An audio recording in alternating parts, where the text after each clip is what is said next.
આગળ સમાચારમાં વાત કરીએ તો વડોદરાથી સમાચાર પ્રાપ્ત થયા છે। મહત્વપૂર્ણ સમાચાર વડોદરાથી સામે આવી રહ્યા છે। વડોદરામાં જુગાર રમતા શખ્સોને પોલીસે અટકાયત કરી છે। તો પોલીસે પકડી પાડ્યા છે।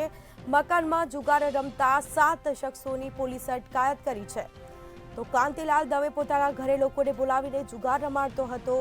પોલીસે જુગારી પાસેથી રોકડ રકમ સહિતનો મુદ્દામાલ છે તે કબજે કર્યો છે। તો કાંતિલાલ દવે પોતાના ઘરે લોકોને બોલાવીને જુગાર રમાડતો હતો। તો વડોદરામાં જુગાર રમતા શખ્સની અટકાયત કરી છે પોલીસે।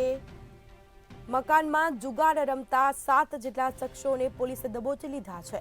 તો કાંતિલાલ દવે પોતાના ઘરે લોકોને બોલાવીને જુગાર રમાડતો હતો। તો તમામ મુદ્દામાલ છે તે કબજે કરવામાં આવ્યા છે।